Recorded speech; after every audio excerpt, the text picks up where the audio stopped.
বাংলাদেশে ঠান্ডা, মালয়েশিয়াতে কি পরিমাণ গরম, গরমগুলো যেখানে লাগতেছে এখানে অবস্থা খারাপ হয়ে যাচ্ছে। তো যারা মালয়েশিয়ার ভিসা পাইছেন অবশ্যই হোটেল বুকিং করে আসার চেষ্টা করবেন, পেইড হোটেল বুকিং।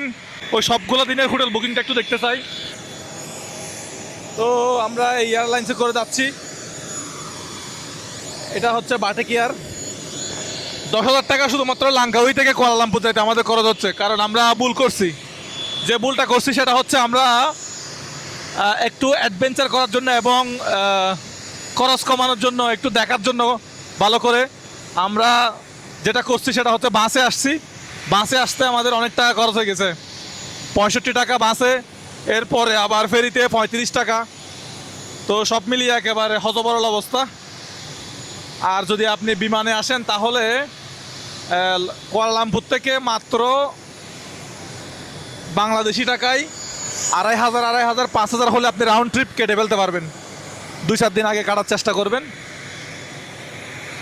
সো এই হচ্ছে আর কি বিষয়। এখন যাচ্ছি শুধুমাত্র 10,000 টাকা খরচ করে, শুধুমাত্র যাচ্ছি যে তা 10,000 টাকা খরচ করে, অথচ যাওয়া এবং আসা দুইটাই মিলে হচ্ছে 5,000 টাকা রাউন্ড ট্রিপ। সেখানে এখন যাচ্ছি মাত্র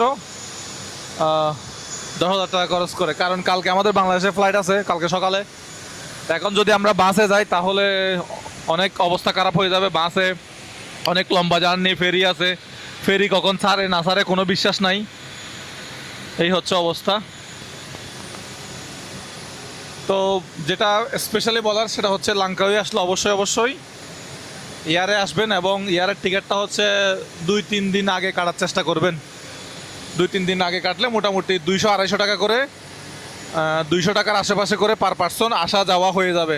সেখানে আমরা শুধুমাত্র যাওয়ার জন্য কাটছি 300 টাকা করে, যেখানে আসা যাওয়া 200 টাকায় হয়ে যায়, মানে 200 রিঙ্গিতে হয়ে যায়। সেখানে আমাদের লাগছে হচ্ছে আপনার 306 রিঙ্গিত মতো। তো এই ভুল কেউ করিয়েন না। কুয়ালালামপুর থেকে লাঙ্কাউই বাসে আসার কোনো দরকার নাই, এয়ারে আসবেন। আর এটা হচ্ছে লাঙ্কাউই এয়ারপোর্ট। তো ভালো থাকবেন সবাই, দেখা হবে নতুন ভিডিওতে। আসসালামু আলাইকুম।